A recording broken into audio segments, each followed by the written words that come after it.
Bar association Firozabad के शपथ ग्रहण समारोह के अवसर पर अपर महाधिवक्ता उत्तर प्रदेश शासन कुलदीप पति त्रिपाठी ने क्या कहा, आइए सुनाते हैं उन्हीं की जुबानी। मित्रों, बार और बेंच का एक बहुत बड़ा आपसी सहयोग रहता है। बार और बेंच कोई अलग एक दूसरे के नहीं है। हम कहते ही हैं कि एक गाड़ी के दो पहिए हैं, लेकिन इसके साथ ही बार एक बहुत बड़ा लिटिगेंट से भी जोड़ने का काम करती है। अगर बेंच हो तो वह बार ही करती है। और बार हमारा ऐसा है कि एक हमारे बीच समाज में जो न्याय का स्तंभ है उसको चलाने का काम करती है। देखिए, अधिवक्ता समाज का काम केवल रोजी रोटी चलाना नहीं होता है। अधिवक्ता, शिक्षक और डॉक्टर ऐसा व्यवसाय है, ऐसा प्रोफेशन है कि जिसको समाज की सेवा के साथ साथ अपनी रोजी रोटी चलानी होगी। इस बात को भी हमें ध्यान देना है। जहां हमें अपने काम को करना है उसके साथ ही हमें उन लोगों का भी ध्यान रखना है जिन लोगों के पहुंच उसमें नहीं है, क्योंकि समाज में भगवान ने सबको बराबर नहीं बनाया है। कोई आर्थिक रूप से मजबूत है, कोई सामाजिक रूप से मजबूत है, कोई शारीरिक रूप से मजबूत है, तो कोई उसमें कमजोर है। तो हमारा यह कर्तव्य है, न्याय व्यवस्था का यह कार्य है कि हम उन लोगों को साथ लेकर के चलें जिनके जो शारीरिक, आर्थिक या मानसिक रूप से कमजोर है। अभी किसी सदस्य ने ये बात उठाई थी कि अधिवक्ता कल्याण निधि का पैसा आना चाहिए। अध्यक्ष जी यहाँ बैठे हुए हैं, वो उस न्यासी समिति के मेंबर भी हैं और मैं उनको जानकारी है, आपको भी जानकारी होगी कि उत्तर प्रदेश सरकार ने कार्पस फंड को 200 से बढ़ा के 500 कर दिया है और लगातार उस पे भुगतान होते रहते हैं।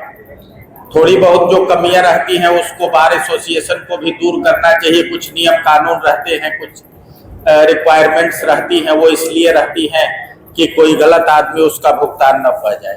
लेकिन साथ ही साथ हमारा ये भी कर्तव्य है कि हमारा अधिवक्ता साथी जो आज हमारे बीच नहीं है उसको किसी छोटी मोटी बाधा की वजह से, क्योंकि उसके न रहने की वजह से तमाम डॉक्यूमेंटेशन को पूरा करने में परिवार को कठिनाई हो सकती है, तो हमारा बार एसोसिएशन या बार काउंसिल उसमें मदद करती है और हम लोग करके कराते रहते हैं।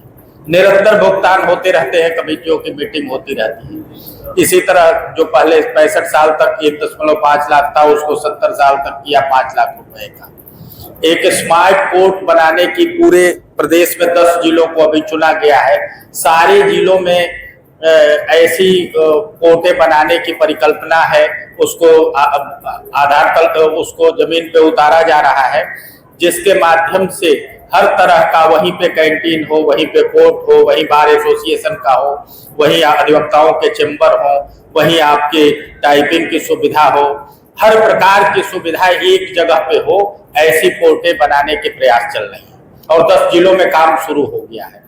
क्योंकि न्याय अभी हाल ही में जुडिशियल ऑफिसर्स एसोसिएशन की कार्यकारिणी की चुनाव हुए लखनऊ में, तो सारे कोर्टों में एसी लगाने के लिए भी गवर्नमेंट ने, माननीय मुख्यमंत्री जी ने सहमति दी है। क्यों? क्योंकि न्याय अगर है, न्याय व्यवस्था का भी ठीक रहना हमारे देश, समाज, हमारे परिवार, हम सब लोगों के लिए आवश्यक है।